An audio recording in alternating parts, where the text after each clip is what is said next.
방송에서 제공하는 투자 정보는 투자 판단에 대한 조언입니다. 방송에서 제공하는 주식의 가치, 가격 상승 및 가격 하락에 대해서는 방송사에서 보장하지 않습니다.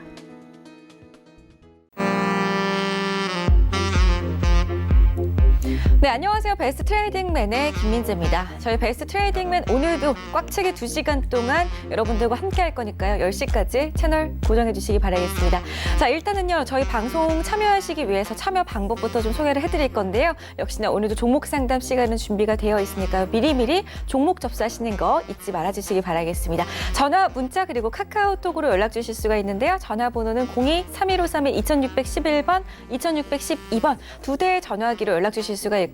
문자는 건당 100원의 정보 이용료가 부과되는 샵 4989. 자, 그리고 여러분들께서 무료로 종목 신청하고 싶다 하시다면은 메신저를 활용해 보시기 바라겠습니다. 카카오톡 오픈 채팅방 검색창에 샘플러스 검색하시면은 원하시는 전문위원 골라서 선택 가능하시고요. 전문위원 개인 톡방에 무료 입장이 가능하니까요. 오늘 함께하는 전문위원의 이름 검색하신 후에 입장해 보시기를 바라겠습니다.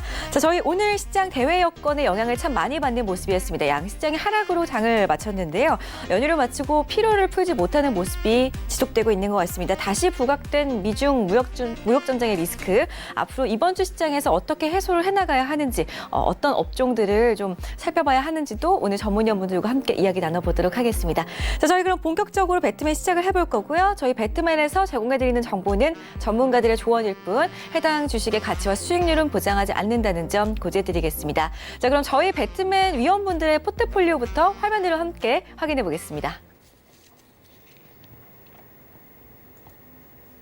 네, 저희 늘 함께 하고 있는 배트맨 전문위원분들의 포트폴리오부터 점검을 도와드리겠습니다. 자, 먼저 박정식 전문위원 1위, 2위, 3위 모두 박정식 전문위원의 종목이 올라가 있습니다. SFA 반도체 같은 경우에는 지금 70% 육박하는 수익률을 기록하고 있고요. 1위를 굳건하게 지켜나가고 있습니다. 자, 2위는 KEC 14% 넘는 수익률을 기록 중에 있습니다. 자, 3위는 역시나 박정식 위원의 종목이죠. TSE 7.51% 수익률 기록 중에 있고요. 다음은 여승재 위원입니다. 대덕전자 7.07% 수익률 기록하고 있습니다. 자, 하채기 위원의 종목 현대차 6% 넘는 수익률 기록 중에 있고요. 다음 종목들도 함께 보시겠습니다.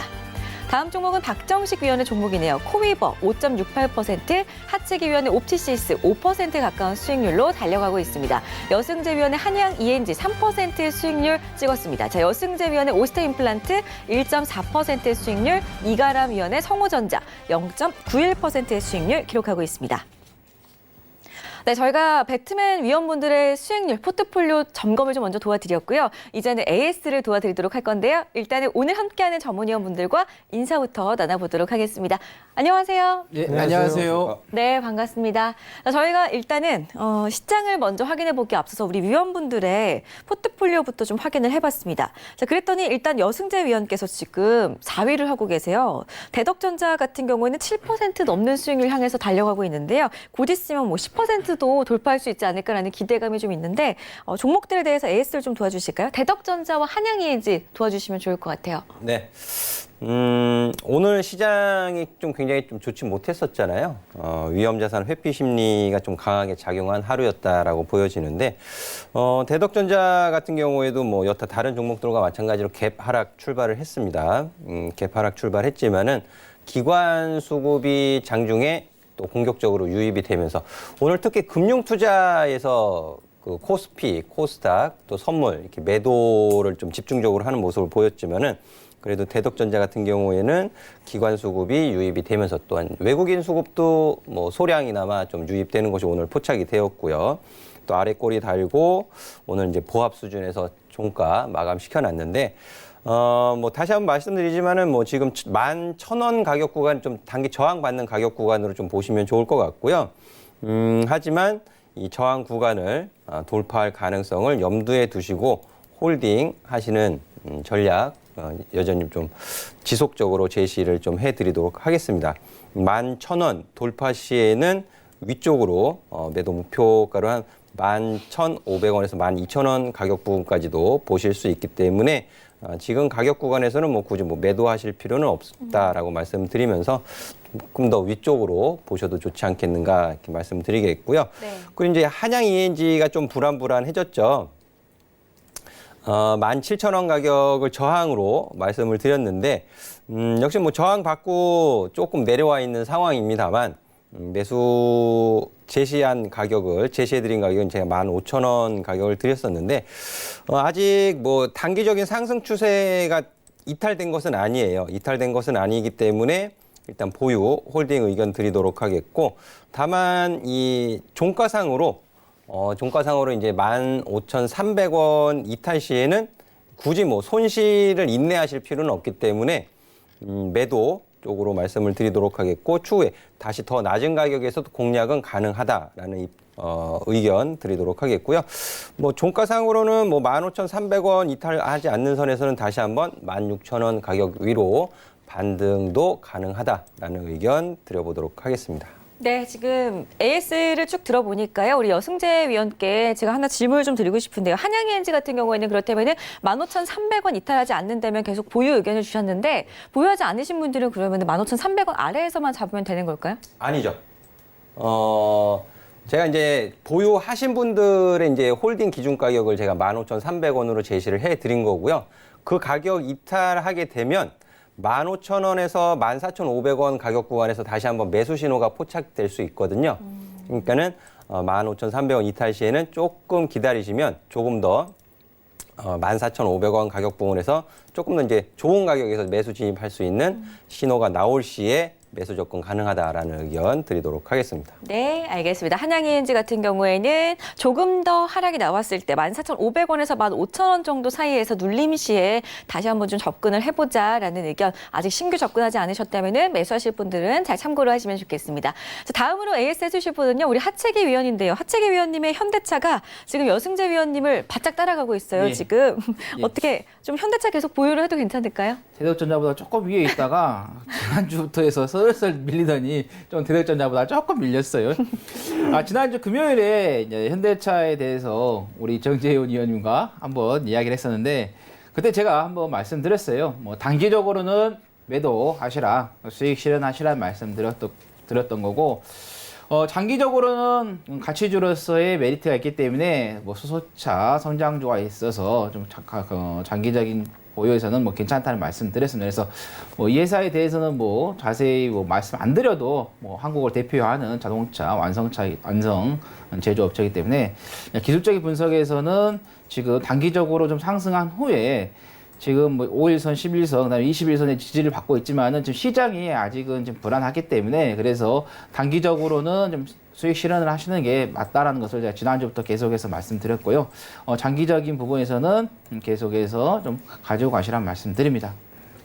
네, 현대차 같은 경우에는 단기적으로 보고 계신 분들은 차익 실현을 해보자라고 말씀해 주셨고요. 장기적으로 보고 계신 분들은 조금 더 그렇다면 보유를 하고 가시면서 눌림시 조금 더 담아봐도 괜찮을까요, 하채기 위원님? 일단은 이제 현대차 같은 경우는 시장에 이제 영향을 많이 받을 수가 있기 때문에 지금은 글로벌 시장 자체가 한국 시장이 어떤 힘에 의해서 갈 수 있는 게 아니라 미국이라든가 중국 시장에 의해서 한국 시장이 영향을 받고 있고 거기에 또 미국 시장이 마무리가 잘 된다고 하면은 상승할 수 있는 부분이 있기 때문에 그래서 지금 현대차 종목 자체보다는 미국 시장이라든가 중국 시장이 추세 전환이 이루어졌을 때 그때 한번 매수 타임을 좀 잡아보는 게 좋겠다는 말씀드려서 아직은 어느 지점이 논리목 지점인가는 조금 더 지켜봐야 할 것 같다는 말씀드립니다. 네, 알겠습니다. 이어서 그럼 다음 종목도 좀 AS를 도와드릴 건데요. 옵티시스 같은 경우에는 지금 상위권으로 올라오려고 하고 있어요. 네. 거의 뭐 5% 가까운 수익률 기록하고 있는데요. 앞으로 좀 어떻게 볼까요? 이 옵티시스가 좀 시장만 그렇게 나쁘지 않았다라 하면은 조금 치고 나갈 수 있는 그런 힘이 있는데 지금 시장이 지금 좋지가 않다 보니까 종목이 좀 가다가 좀 뒤로 밀리고 있는 그런 부분이 있는데 지금 종목이 올라갔지만은 조금 밀리는 그런 흐름이지만은 그래도 수급이 좋아요. 개인은 이 시기에서 지금 버티지 못하고 나가고 있는 반면에 외국인은 지금 들어오고 있는 부분이기 때문에 그래서 지금 양봉하고 그다음에 음봉하고 이렇게 비교했을 때 양봉이 훨씬 더 지금 많은 그런 시장 종목의 흐름이기 때문에 그것은 이제 매수세가 지금 계속해서 매도보다는 우위에 있다라는 것을 좀 알려주고 있기 때문에 그래서 지금 옵티시스 같은 경우는 뭐 디지털 광링크 세계 최초로 좀 만들었고 그리고 세계 시장에서의 점유율도 1위기 때문에 나름대로의 그 회사의 재무구조에도 안정적이고 그리고 시장 점유율도 가지고 있기 때문에 그래서 조금 더 길게 좀 호흡을 하시면서 자, 지켜보자는 말씀드립니다. 네, 알겠습니다. 자, 하체기위원회 두 가지 종목 모두 다 저희가 종목 AS를 좀 도와드렸고요. 일단은 좀 보면요. 저희가 오늘 추천주가 일단은 있는지 좀 확인을 해야 될 것 같습니다. 이런 시장 속에서도 저희가 공략해 볼 만한 종목이 있다면 어떤 종목이 있는지 우리 세 분께서 오늘 시크릿 추천주 준비를 해오셨는지 일단 좀 확인을 좀 해볼게요. 지금 시장에서 건드려 볼 만한 종목 있을까요? 글쎄요. 어떤 걸 건드려야 될지는 좀 모르지 않을까라고 좀 판단이 되는데요. 여전히 뭐 단기적으로 좀 놓고 봤을 때는 어느 정도 좀 관망을 해야 되지 않을까라고 좀 판단이 되거든요. 그나마 뭐 접근을 해본다라면 정부 정책주라든가 뭐 대기업 쪽에 있어서 이 투자를 하고 있는 뭐 그런 기업들이 좀 낫지 않을까라고 좀 판단이 되는데, 일단 뭐 여승재 전문위원님은 어떻게 생각을 하세요? 지금 뭐 종목 바로 뭐 매수를 할 수 있을까요? 지금 뭐 바로 뭐 매수할 종목이야 있겠지만, 신뢰도의 문제가 되겠죠. 시장의 이제 변동성이 확대되는 구간에서는 아무래도 이제, 수급적인, 변동성, 이런 부분들도 좀 체크를 하셔야 되는데, 아직 계속 체크를 하고 있지만 중국의 그 무역협상 대표단이 출국했다라는 소식은 아직 나오고 있지 않은 것으로 좀 보여집니다. 그래서 이런 부분들이 이제 아마 제 생각에는 금주 내로 좀 어느 정도 이제 방향성은 좀 나타나지 않겠는가 이렇게 판단을 하고 있어서 아마 지금 뭐 오늘 화요일 시장인데 지금 당장보다는 주 후반으로 가면 또 좋은 자리가 제공이 되지 않을까 저는 그렇게 판단을 하고 있습니다. 알겠습니다. 자, 일단은 지금 네. 저희가 시장 이야기 잠시 뒤에 나눠볼 거고요. 제가 지금 궁금한 거는 오늘 추천주가 있는지 없는지. 없습니다. 물어보거든요. 없고. 네. 네. 제가 없습니다. 제가 짧게 한마디 말씀드리겠습니다. 네. 우리가 이제 시청자분들께서 너무 단기적인 매매를 하기 때문에 네. 그런 부분에서 좀 흐름을 좀 보고 매매를 하시는 게 좋기 때문에 물론 이제 지금 이제 여러분께서 투자할 종목은 있어요. 근데 우리가 이제 조금 더 안정적으로 하는 게 좀 나을 것 같다. 그리고 또 시황 이야기하면서 또 관심 가져볼 만한 종목에 대해서도 말씀을 드리도록 하겠습니다. 네, 좋습니다. 저희가 일단은 막 바로 내일장에서 공략을 해볼 만한 종목보다는 조금씩 그래도 좀 쉬엄쉬엄 살펴보시면서 공략할 종목들 잠시 뒤에 이야기 나눠볼 거니까요. 채널 계속해서 고정해 주시기 바라겠고요. 자, 저희 시장 이야기를 좀 이제 나눠봐야 될 것 같은데 오늘 시장에서 외국인들이 대량 매수에 나섰지만 그래도 양시장이 하락으로 마감이 됐습니다. 자, 저희 그렇다면은 좀 어떻게 해나가야 하는지 일단은 잠시 뒤에 시장 이야기 나눠볼 건데요. 오늘 저희 전문위원분들 어떤 분들과 함께 하시는지 다시 한번 화면으로 확인을 해보겠습니다.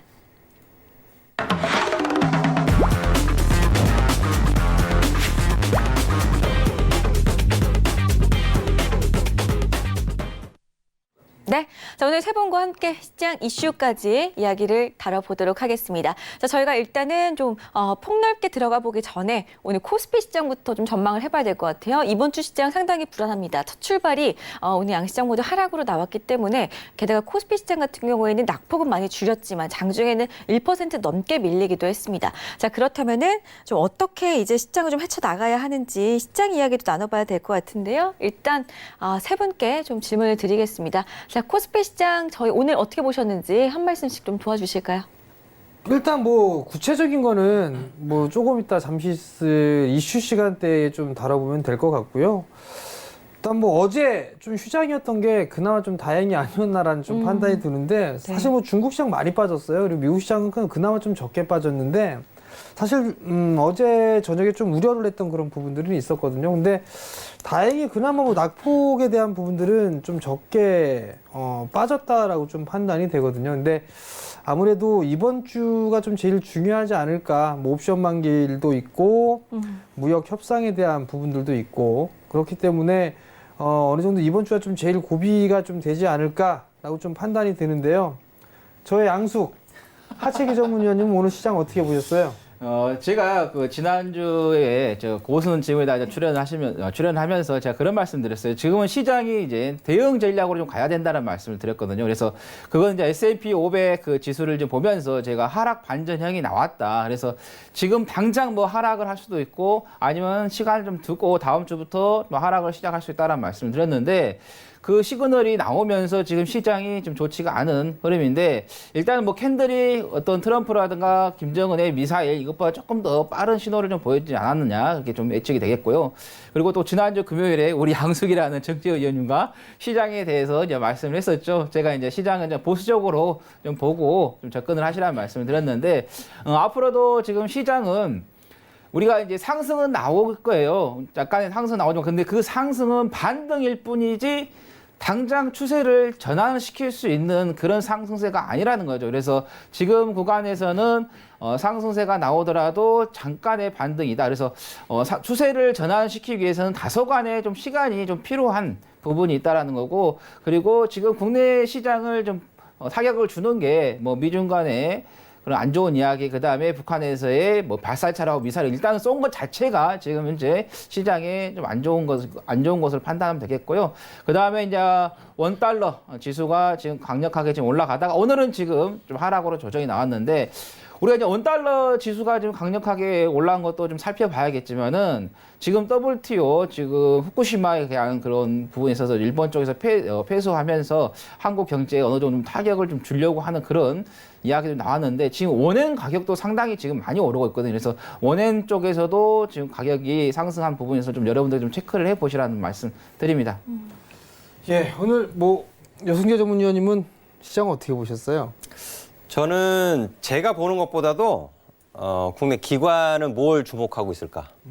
그리고 외국인은 뭐에 주목을 하고 있을까에 좀 집중하면서 오후 시장을 보냈던 것 같아요. 그 부분에서 이제 오픈 채팅방에서도 이제 수급 가지고 외국인은 나스닥, 특히 나스닥 지수 선물을 좀 보고 있는 것으로 판단이 된다. 그리고 국내 기관은 중국 증시에 좀 집중을 하고 있는 것으로 보여진다라고 좀 언급을 좀 해드리기도 했었는데, 오늘 아래 꼬리 달고 이제 시초가 위에서 마감을 시켜놓긴 했습니다만, 우리 하채기 전문위원님 말씀대로 지금 방향성 없는 횡보 구간이에요. 2월 달서부터 해서 지금 5월 넘어가는 지금 거의 뭐 한 3달 가까운 시간 동안 이제 방향성 없는 횡보 국면이다라고 보시면 좋을 것 같고요.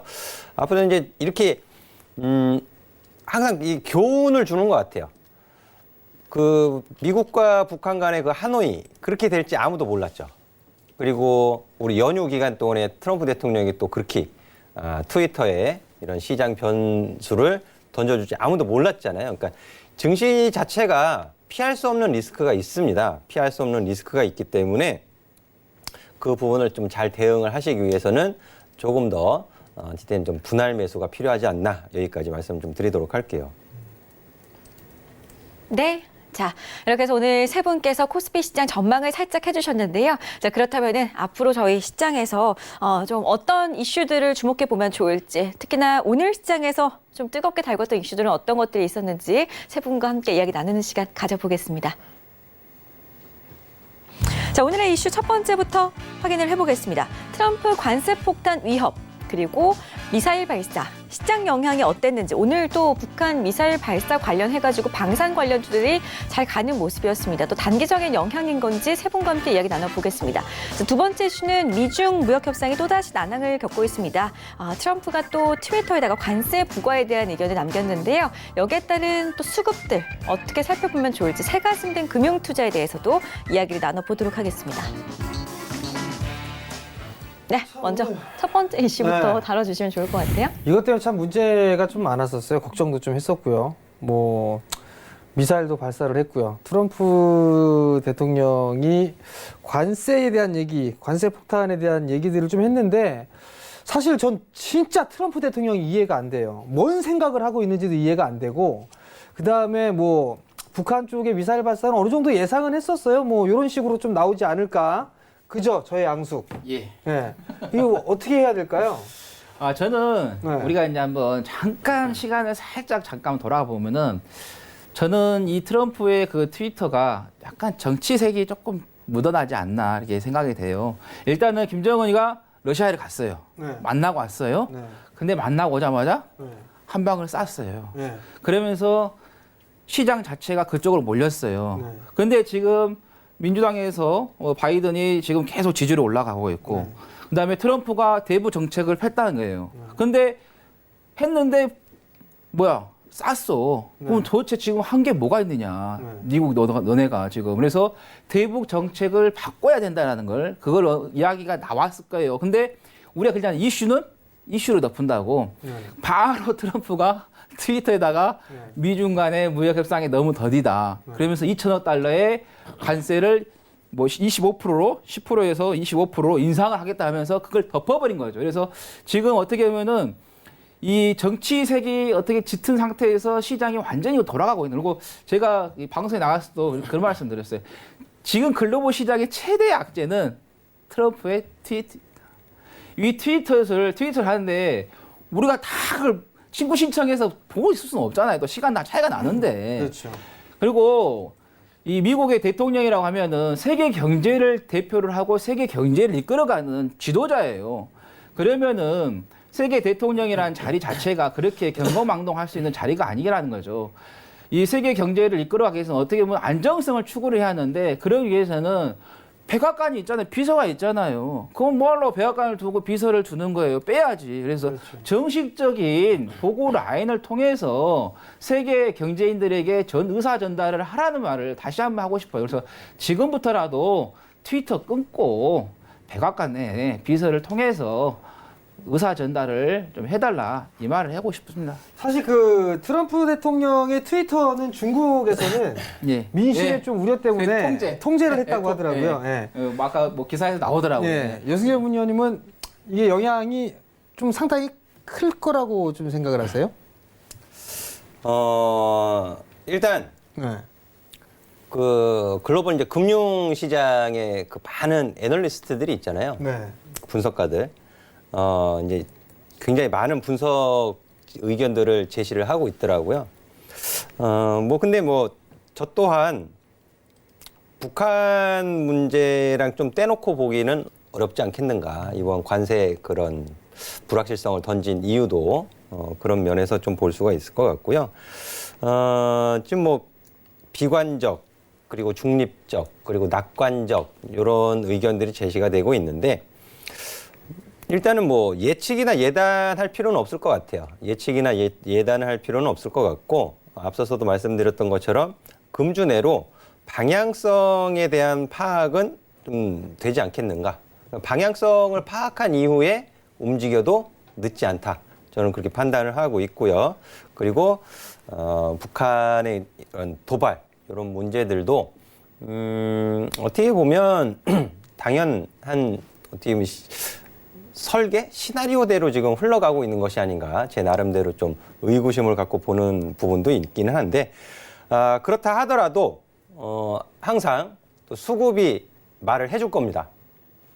수급이 그래서 항상 수급이 먼저 움직일 거예요. 해서 이런 부분들 참고 삼아서 보시면 좋을 것 같은데 제가 잠시 후에 이 금융투자 새가슴된 금융투자 수급 이런 부분들 가지고 어떻게 좀 힌트를 찾아가시는 것이 좋을지 좀 제가 제시를 해드리도록 하겠습니다. 예, 사실 이게 북한은 북한에 대한 이슈 부분들이 있고 트럼프 대통령 관세에 대한 부분들은 나름대로 이 별개로 좀 떼어내서 일단 보게 된다라면 사실 이 북한에 대한 부분들은 3대에 걸쳐서 있던 그런 부분들이기 때문에 이게 쉽게 뭐 핵을 포기하거나 그럴 것 같지는 않아요. 그러다 보니까 어느 정도 이제 좀 관심을 좀 끌기 위한 뭐 그런 흐름들이 아닐까, 그런 행동이 아닐까라고 좀 북한 쪽은 그렇게 생각을 하고 있는데 사실 이게 문제는 지수가 이렇게 많이 빠졌던 직접적인 원인은 무역 분쟁이었었어요. 무역 분쟁이었었는데 사실 이게 과연 중국과 미국의 무역 분쟁을 해서 미국이 이겼을까? 뭐 이런 부분들을 한번 좀 생각을 해봐야 될 필요성이 있을 것 같거든요. 과연 이 관세를 인상을 한다고 해서 미국 쪽에 득이 되는 그런 부분들이 얼마만큼 있을까? 그걸 좀 생각을 해봐야 될 것 같은데 작년 7월 달 이후에 이 중국의 대미 수출에도 증가율은 4% 정도 증가를 했었어요. 근데 이제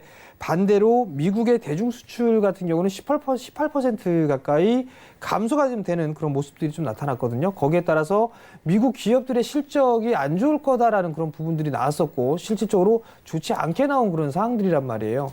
결국은 이러한 모습들을 좀 놓고 봤을 때는 미국이 결코 유리한 그런 부분들은 아니지 않는가라고 좀 판단이 되고 중국의 또 대미 무역 흑자가 10%대 16%대로 일단 나타났단 말이에요. 그런 면에서 놓고 봤을 때 관세나 이런 부분들로 인해서 중국을 잡기에는 다소 좀 무리가 있지 않을까라고 좀 판단이 되는데, 사실 저는 반대로 내년에 트럼프 대통령의 재선이 있어요. 내년도에. 그럼 이게 시간이 너무 많이 남아있는 그런 사항들인데, 여기서 이게 과연 예상을 할 수가 없으니까 이 트럼프 대통령이 아예 그냥 나 씨 안 해! 이러고 나서 그냥 나가버리는 뭐 그런 북한처럼 뭐 그런 모습들이 나오지 않을까라고 좀 판단이 되는데, 그런 생각은 안 드세요? 우리가 네. 예측할 사람이 있고 예측 네. 못할 사람이 있는데, 진짜 트럼프는 네. 예측하면 안 돼요. 예측하면 오히려 더 혼란스러운 것 같아요. 그냥 혼자 트위터에서 놀으라고 그냥 놔두고 그냥 우리 나름대로 그냥 각자만의 대응을 세우면서 가야 되지. 근데 지금 현재 미국에서 여론을 보면은 지금 바이든 쪽에서 상당히 좀 좋은 현상이 발생하고 있다고 하더라고요. 네네. 그냥 그런 부분에 있어서 또 한 번에 그거를 또 뒤집을 수 있는 쇼맨십을 트럼프가 한 번은 하지 않을까. 그게 긍정적으로 좀 보여야 하는데 부정적으로 보인다는 게 좀 아쉽습니다. 일단 뭐 이게 무역 관세에 대한 부분들 때문에 북한에 대한 이슈는 쏙 들어갔는데, 그렇죠. 그러면 반대로요. 일단 여승재 전문위원님하고 저하고의 그 조정 시에 매수를 해야 될 포인트는 좀 비슷해요. 지수 때는. 그럼 우선적으로 저는 조정을 받았을 때는 매수를 해야 된다라고 저는 보고 있는데, 이게 주식은 대응의 영역이잖아요. 그렇죠. 근데 만약에 그 지수 때가 왔어요. 왔음에도 불구하고 추가적으로 뭐 이게 안 좋은 일이 설마 생겨서 그렇게 된다라면 현금을 좀 만들어야 될까요? 아니면은 그냥 참아야 될까요? 저는 항상 그 계좌 내 주식 비중과 현금 비중이 있잖아요. 그 부분을 지금까지 이제 4월 달까지 해서 주식 비중을 70% 이내로 좀 관리를 해드리는 편이거든요. 변수가 있으니까. 예, 이런 부분들. 그리고 근데 개인 투자자분들이 어떠한 기준이 없으시다면 코스피 지수가 2000포인트에 있건 2200포인트에 있건 어렵게는 마찬가지세요. 근데 하지만 이제 현금 비중이 좀 중요한 역할을 하겠죠. 이제 조정을 받는다면. 근데 작년 10월 그리고 올해 1월 개장하면서 2000포인트를 살짝 하회시키는 때 과연 그 지수 영역에서 용기를 가지고 매수에 동참하신 분들이 많이 있으실까라는 좀 생각을 해보게 되고요. 그리고 지금 지수 영역으로 이제 2130포인트 선 전에도 좀 말씀드렸던 부분인데, 이 미중 무역 분쟁으로 인한 주요 저점이 1987포인트 선, 1985포인트 선입니다. 그러니까는 지금 트럼프 대통령이 아까 좀 전에 말씀해 주셨잖아요. 트럼프 대통령이 나 안 해 하고 나가버린다. 근데 시장에서는 트럼프 대통령이 나 안 해 이것보다 시진핑 주석이 더 이상 양보 못하겠다 나. 자존심 상한다. 그 중국의 그러니까 협상 실무 담당자의 양보안을 거부했다 이런 뉴스도 있었거든요, 사실. 있었어요. 네, 그러다 보니까는 그런 부분을 더 걱정을 하게 되는 거죠. 그게 이제 비관적인 시나리오가 제시되고 있는 내용 중에 하나인데, 저희들이 이렇게 시장 얘기를 해드리지만 예측과 예단은 분명히 무의미해요. 무의미하고 이 방향성이 아직 나타나지 않은 상황에서는 그냥 관망하시는 것이 이 무대응이 대응일 수 있거든요. 가장 좋은 대응이 될 수도 있기 때문에 지금은 좀 관망하시는 것이 더 좋지 않겠는가 하는 말씀으로 마무리 짓겠습니다. 사실 이제 지금 상황에서는 고민을 하거나 할 수 있는 그런 부분들은 주식을 이제 많이 가지고 있는 그런 투자자분들이 좀 고민이 되지 않을까라고 좀 생각을 하는데요. 뭐 주식을 하다 보니까 그런 부분들이 있을 것 같아요. 돌발 변수? 뭐 잘 될 것 같은데 안 됐더라. 뭐 이런 부분들이 나오면서 변동성에 대한 부분들이 생기는데 항상 그런 과정들이 좀 있었던 것 같아요.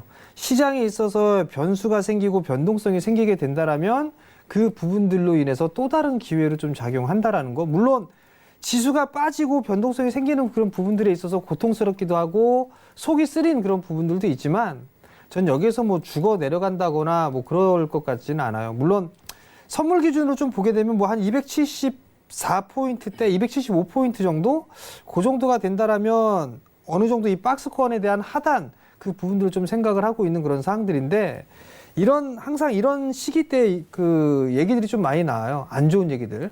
무역 분쟁이 안 되면 2,000포인트가 붕괴될 것이다라는 그런 비관적인 얘기들. 그런 얘기들이 좀 나오기 때문에 심리적으로 좀 상당히 위축되는 그런 모습들을 좀 보일 수가 있는데 한국 시장 쌉니다. 한국 시장 싸기 때문에 싸게 사서 버티면 좀 더 비싸게 살 수 있다라는 거, 팔 수 있다라는 거, 그 부분들만 좀 기억을 하시고 투자 마인드로 좀 보시는 전략, 그 부분들이 상당히 좀 좋지 않을까라고 좀 판단이 되면 됩니다. 일단 뭐 첫 번째 이슈는 뭐 요 정도에서 좀 마무리를 하도록 하겠습니다. 네, 저희 두 번째 이슈도 준비가 되어 있습니다. 일단은 그렇다면 시장을 조금 더 관망하면서 바라보자라는 말씀 주셨는데요. 두 번째 이슈도 역시나 약간은 이어지는 내용입니다. 지금 미중 무역 협상이 또다시 부각이 됐기 때문에 금요일 날 이제 관세를 부과하겠다. 25%로 10%에서 25%로 추가 부과를 하겠다라고 트럼프가 이제 트위터에 밝혔습니다. 자, 여기에 따라서 수급 좀 움직임 어떻게 보면 좋을까요? 사실 이게 금융투자 쪽이 하루 이틀은 아니었었어요. 네, 아니었었는데 이거는 뭐 여승재 전문위원님이 뭐 힌트를 좀 말씀을 드린다고 하니까 좀 자세하게 좀 쫙 한번 풀어주시죠. 일단 그 수급에 대해서 말씀을 드리기 전에 이게 심리에 많은 영향을 미쳤다라는 부분이죠. 이게 그 전까지 뭐 기억하시는 분들도 계시겠지만은 지난 4월 11일에 그 문우신 재무장관이 이런 말을 했거든요. 미국과 중국이 집행기관을 설립해서 현재 논의되고 있는 무역협정 관련 문제를 다루기로 합의를 했다. 그리고 두 나라가 마지막 남은 장벽을 제거했다. 이렇게까지 얘기를 했거든요. 마지막 남은 장벽을 제거했다. 지난 4월 11일에.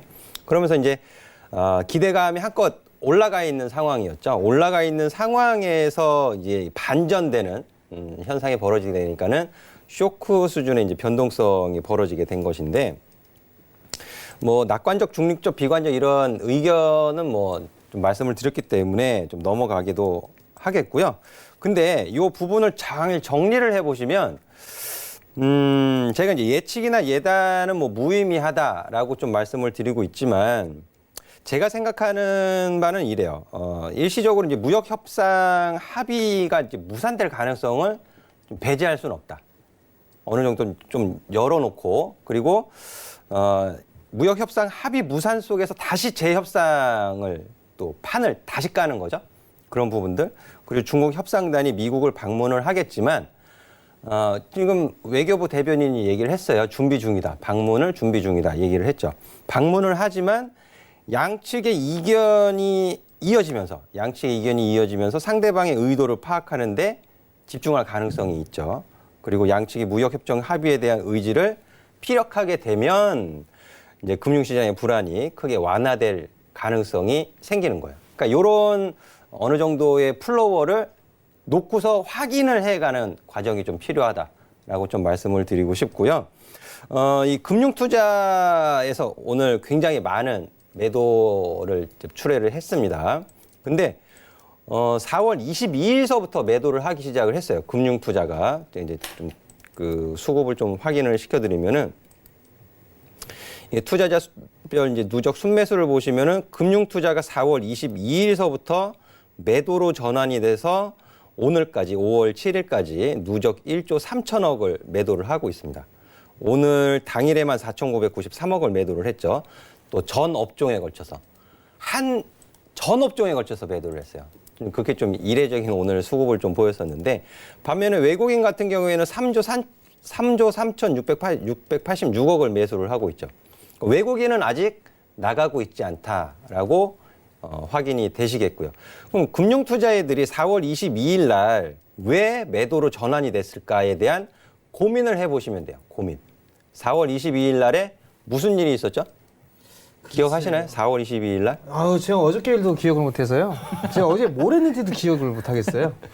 그 4월 22일이 미국에서 이란산 원유 수입 금지. 네, 맞아요. 그 소식 나왔잖아요. 네. 그리고 예외로 인정되고 있었던 8개 국가, 우리나라를 포함한 그렇죠.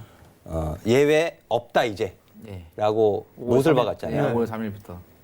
그럼 이란산 석유를 원유를 이제 수입하는 나라 중에 중국이 굉장히 많이 그렇죠. 수입을 하잖아요. 네. 그러니까 중국에서는 당연히 반발할 수밖에 없죠. 그렇죠. 그래서 4월 22일 날 이 상해 종합 지수를 보시면 4월 20일 날 하락 마감을 했어요. 종가 기준으로 마이너스 1.7%. 그러니까 이날서부터 금융 투자가 팔기 시작을 한 거예요. 중국이 그 이란산 원유 수입 금지 조치에 강력하게 반발을 했잖아요. 그래서 어느 정도 좀 굉장히 눈치가 빠른 수급 변화가 아니었나 저는 그렇게 생각이 되는데 그 4월 22일 이후로 지금까지 매도를 하는 거죠.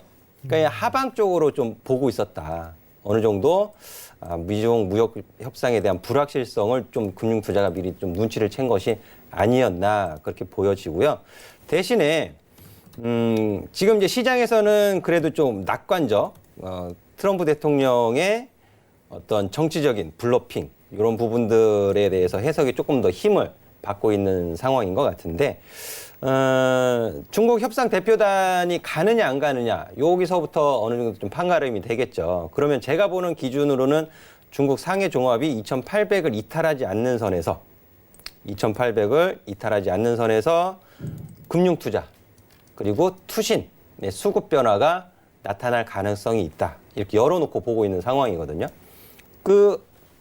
요 부분을 확인을 하시게 되면 분명히 좋은 저점에서 종목들 또 매수 잡아 들어가실 수 있지 않을까. 그러니까 조금만 인내심을 갖고 확인 한 번만 하시면 돼요. 너무 빨리 뭐 손절하실 이유도 없고 그리고 추가 매수 또 섣불리 하지 마시고요. 신규 매수도 요 부분만 잠시만 조금 인내심을 가지시고 중국 지수, 국내 기관이 중국 증시 주목해서 본다 또 제가 말씀을 드렸잖아요. 따라서 요 지수 영역 부분에서 수급 전환이 일어날 가능성이 매우 높다 보고 있기 때문에 조금 인내심을 갖고 지켜보시면 좋은 또 기회가 제공되지 않을까 말씀드리고 싶습니다. 자, 그러면 우리 하채기 전문위원님께 또 한 가지 여쭤보고 예. 싶은 게 네. 사실 이게 차트로 좀 보겠네요. 뭐 수급적인 부분들을 막 체크를 하잖아요. 네. 그러면서 이게 어느 정도 바닥이 왔다라는 네. 그런 이렇게 뭐라고 해야 될까? 노하우? 예. 뭐 학원 방식? 뭐 이런 게 좀 있지 않을까라고 저번에도 좀 저한테 판단이 노하우 되는데. 물어보시더니 오늘도 물어보시네. 그렇게 하니까 시청률이 잘 나왔어요. 그래서 여쭤보는 거예요. 그런가요? 네.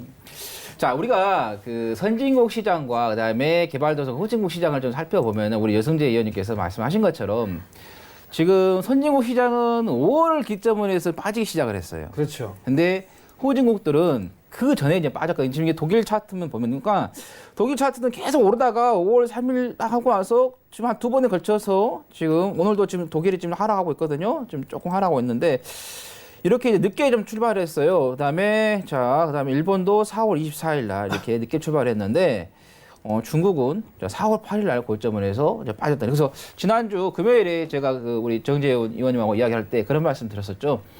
지금 선진국은 후행으로 시장이 조정이 나오고, 자, 후진국들은 지금 선진국보다 먼저 앞서서 선행해서 지금 조정이 나오고 있는 흐름이다. 그렇기 때문에 지금 후진국들이 더 많은 좀 타격을 좀 받고 있다라고 말씀드렸는데, 지금 뭐 중국 상해 지수를 봤을 때는 워낙 지금 낙폭이 많이 지금 나왔기 때문에, 그리고 지금 중국 차트 보면 이게 갭이 생겼죠.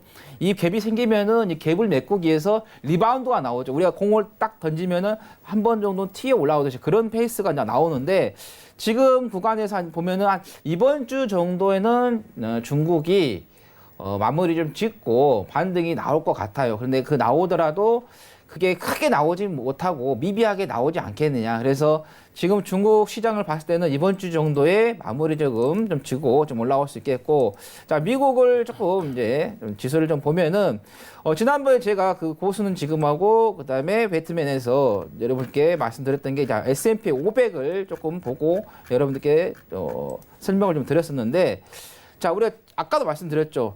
항상 저는 이제 모르겠어요. 제가 여러분들께 이 배트맨이 처음 시작됐을 때 기초 강의했지만은 캔들을 상당히 좀 중요시 하면서 보시라는 말씀을 드렸는데, 그때 제가 강의를 했을 때 한 내용 부분이에요. 그때 하락 반전이 나왔는데, 그래서 저는 이평선이라든가 거래량이라든가 캔들을 봤을 때 그 세 중에서도 가장 제가 우선시 보는 게 바로 캔들인데, 캔들 자체에서 어느 정도 시장을 선행해서 좀 보여줬다라는 거고, 그 다음에 다우 같은 경우도 제가 여러분들께 그 말씀드렸을 때 고점에서 계속해서 뭐가 있냐, 양봉이 나와야 하는데 계속해서 음봉이 나왔다는 거죠. 여기 보면은 음봉이 연속해서 3번 나왔고 그 다음에 또 나왔어요. 그래서 음봉이 나왔다는 것은 매도 물량이 계속해서 나왔다는 거기 때문에, 그래서 이제 다우 같은 경우도 지금 음봉이 나왔다가 양봉이 나왔지만은 조금 더 하락세가 나온 후에 올라갈 것 같아요. 그래서 지금 뭐 다우 같은 경우는 뭐 워낙 이제 선진국 입장이니까 뭐 트럼프가 어떤 말 한마디 하면 또 올라가는 부분이 있는데, 필라델피아 연방은행 총재가 그런 말을 했어요. 이제는 또 금리를 인상할 수 있는 시기가 오지 않느냐는 또 그런 이야기했기 때문에, 그래서 지금 구간에서는 악재가 다발적으로 나올 수가 있어요. 그래서 지금 금리 인상에 대한 이야기가 나왔지만은 그 미중 무역 관계 관세가 워낙 셌기 때문에 지금 부각이 안 되고 있는데, 이 미중 간의 무역 이야기가 재료가 악재가 좀 소멸된다. 이것도 한번 또 나오면 다시 한번 악재가 나올 수 있는 부분에서 지금 다우 같은 경우는 한 121선까지나 밀린다 하면은 그때 정도의 우리가 바운드죠. 저가 매수를 조금 들어가 보는 게 좀 좋지 않을까 이렇게 말씀드립니다. 사실 이게 금융투자 쪽에서 매도가 나오는 게 참 얄미워요, 사실. 그 얄미운 그 부분들이 뭐냐면, 참 잘, 단기적인 관점에서 좀 잘 하는 것 같아요. 근데 오늘 그 매도가 상당히 좀 지난주부터 시작해서 이 거리를 연속적으로 좀 상당히 많이 나왔었는데, 단기적인 저점 신호나 이런 부분들도 금융투자 쪽에서 좀 찾을 수 있지 않을까라고 좀 판단이 되거든요. 제가 항상 그 지수를 볼 때 선물도 흐름들을 보지만 코덱스 인버스나 코덱스 레버리지도 좀 봐요. 근데 이제 금융투자 쪽을 좀 예의주시해서 좀 보는 편이거든요. 인덱스 쪽 이 부분들 좀 ETF 쪽 같은 경우는. 근데 보게 되면 단적인 부분들로 보게 된다라면 인버스를 금융투자 쪽에 공격적으로 매도를 시작한 부분들이 4월 17일이었었어요. 4월 17일이었는데 그날이 아이러니하게 고점 자리 때에서부터 인버스를 좀 매수를 하기 시작을 했거든요. 그러면서 지속적으로 좀 매수에 대한 부분들, 매수 기조를 좀 이어가고 있는 그런 상황들이고요. 그러면 단기적으로 바닥이 좀 나오겠구나라는 그런 느낌이 좀 받는다라면 인버스가 매도가 나오고 레버리지를 매수를 해주는 그런 타이밍이 일단 단기적으로 지수에 대한 바닥이 아닐까라는 그런 부분들을 생각을 하시면 될 거예요. 그러니까 지수에 대한 바닥이 나오나 안 나오나 이 부분들은 ETF 쪽 코덱스 레버리지나 인버스를 통해서 좀 보시면 좋지 않을까라고 좀 판단이 되고요. 저는 개인적으로 이번 주에 옵션 만기일이 있어요. 옵션 만기일이 있는 그런 상황들이기 때문에 일단 그 부분들에 있어서 먼저 선제적인 좀 대응을 하는 게 아닌가라고 좀 판단이 되고, 두 번째 부분들은 이제 중국 쪽에 편입되는 그 부분들이 있기 때문에 외국인 쪽의 자금 이탈이 또 5월 중하숙정이 또 있단 말이에요. 그 부분들을 위한 선제적인 좀 작업이 아닌가라고 좀 판단이 되거든요. 그러니까 그런 부분들 좀 보시면 좋을 것 같고, 어찌됐든 간에 매도를 해주는 것보다 매수를 해주는 게 개인 투자자분들이나 시장에 있어서 상당히 좀 좋을 겁니다. 상당히 좋을 거지만 뭐 좋게 보는 사람이 있는 반면에 나쁘게 보는 그런 사람들도 있다라는 거, 그 부분을 좀 기억을 하시고 적절하게 좀 잘 대응을 해서 포인트를 좀 잘 잡아간다라면 이번 힘든 구간도 잘 넘어갈 수 있지 않을까라고 좀 판단이 되기 때문에 투자자분들도 모두 힘을 좀 내셨으면 좋겠습니다. 네, 이렇게 해서 오늘 시장 이슈 저희가 뜨겁게 시장을 달궜던 이야기들 좀 나눠봤습니다. 세 분께서 케미가 참 좋으신 것 같다라고 지금 카톡방에 계속해서 올라오고 있습니다. 특히나 정재훈 전문위원께서 하측의 위원이 뭐 설명을 해주실 때마다 시청률이 잘 나온다라는 네. 말씀을 해주셨잖아요. 우리 하측의 위원, 거짓말이었어요. 우리 하측의 왜냐하면 위원님. 그렇게라도 얘기를 해줘야 뭐 모르는 이 마음속에 있는 그런 것도 하나씩 나올 거 아니에요. 제가 잘 데리고 다니고 있습니다, 지금. 시청률이 잘 나오시는 게 맞고요. 네. 오늘 그래서 또 잠시 후에 10시에 예. 무료로 공개 방송을 여신다고 예. 들었거든요. 예. 살짝 좀 소개를 해주실까요? 네, 지금 시장이 좀 어려워요. 근데 우리 개인 투자자분들께서 또 이 어려운 시장에서 잘 살펴봐야 할 게 또 있다라는 거. 그래서 그 관련 부분에 있어서 우리가 좀 살펴보면서 좀 대응을 할 수 있는 뭐 섹터라든가 종목에 대해서 말씀을 드리도록 하겠습니다. 알겠습니다. 제가요 참여할 수 있는 방법을 좀 알려드릴게요. 여기 화면을 보시게 되면 그 게시판에 이걸 꼭 해줘야 된다고 얘기를 하더라고요. 여기에서 이렇게 샘플러스라고 딱 검색을 하고 엔터를 딱 치잖아요. 엔터를 치면 요 밑에 서울경제TV 샘플러스라고 나와요. 요걸 딱 클릭을 하시게 되면 여기 이제 홈페이지가 좀 나오죠. 여기에 현명한 주식 재테크 여승재 멘토 여기 이렇게 나오죠. 근데 이 좌측 상단에 보게 되면 방 열어놨어요. 네, 하책이 멘토라고 해서 무료 이렇게 방송 중 이렇게 써 있어요. 요걸 누르면 회원가입하고 하세요라고 이렇게 하거든요. 여기 뜨면 이렇게 그렇기 때문에 무료로 회원가입을 하시면 돼요. 그러면 모든 방을 다 들을 수가 있거든요. 그러니까 그 부분들 좀 들어오시면 될 것 같고 힘든 구간이기 때문에 좋은 얘기들 혹은 내일 뭐 조정 시에 매수할 만한 종목군들 대응 전략 뭐 이런 부분들을 좀 얘기를 해준다고 하니까요. 방송 끝나고 많이들 좀 참여해 주시고요. 지금 바로 회원가입을 하셔가지고 들어가 계셔도 좋을 것 같습니다. 네, 이제 한 1시간가량 남았습니다. 저희 배트맨 방송 편안하게 시청 다 하신 후에 10시부터 우리 하채기 위원께서 무료로 공개 방송을 오픈한다고 하니까요. 저희 샘플러스 홈페이지 빠르게 입장하신 다음에 잠시 뒤에 또 10시부터도 함께 해보시기를 바라겠습니다. 자, 저희 다음 코너는요. 우리 시청자분들의 궁금증 해결해드리는 코너로 이동해 보겠습니다.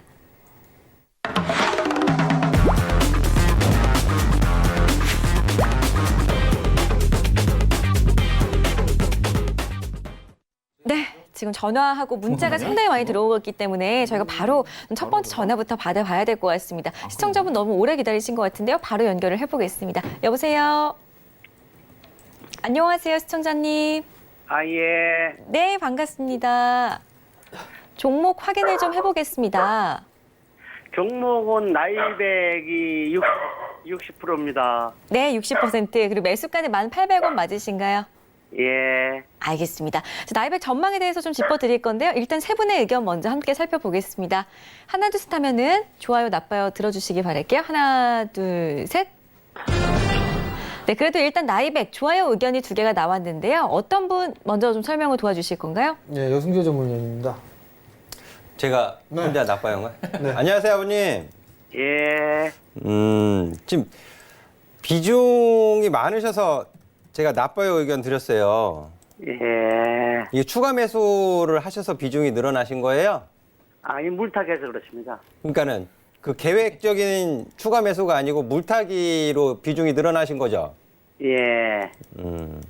이제 나이백이 좀 긍정적인 부분도 있고 좀 부정적인 부분도 있어요. 긍정적인 부분은 어떤 건지 아세요, 혹시?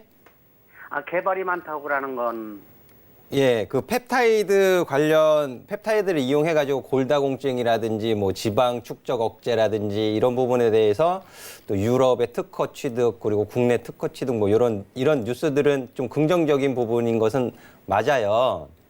그런데 이런 기술력을 가지고 기업은 뭐로 결과를 만들어내야 되죠, 아버님? 기업이? 수익을 만들어내야죠. 그렇죠. 실적을 시장한테 확인을 시켜줘야 되잖아요. 예. 맞죠?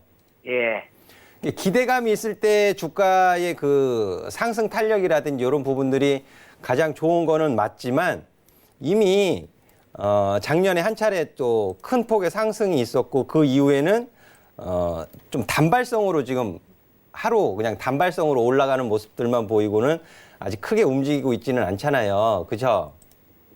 이 부분이 이 연속적으로 좀 손실을 내다 보니까는 관리 종목 지정에 대한 우려감이 있는 것도 아시죠?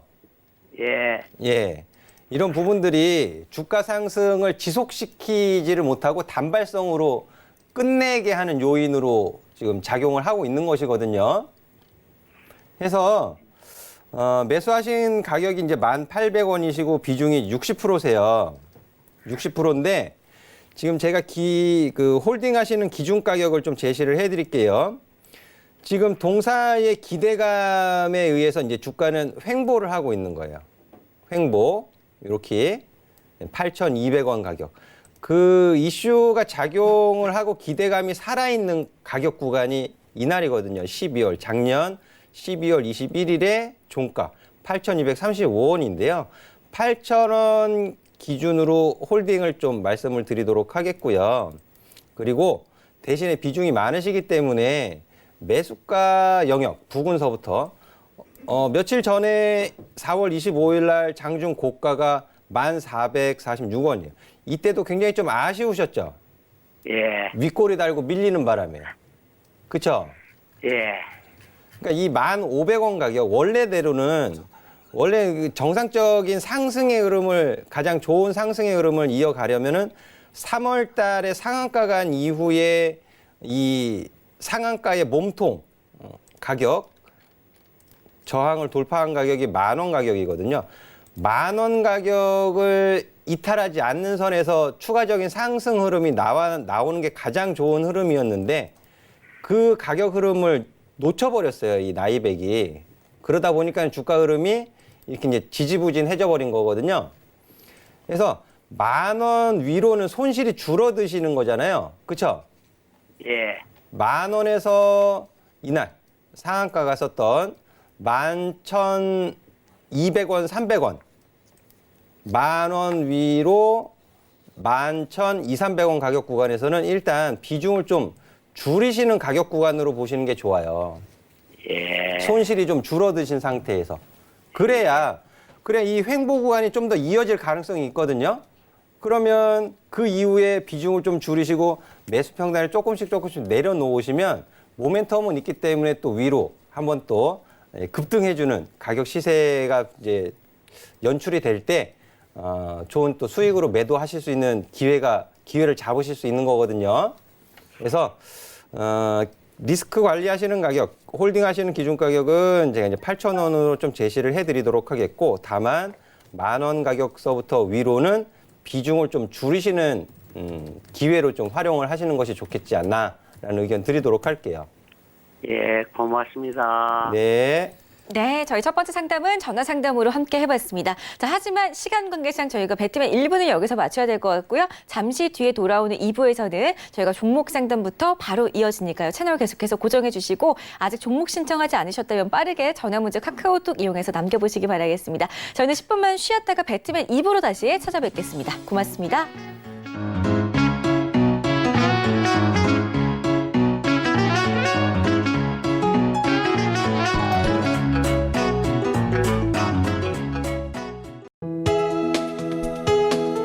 본 방송에서 제공하는 투자 정보는 투자 판단에 대한 조언입니다. 방송에서 제공하는 주식의 가치, 가격 상승 및 가격 하락에 대해서는 방송사에서 보장하지 않습니다.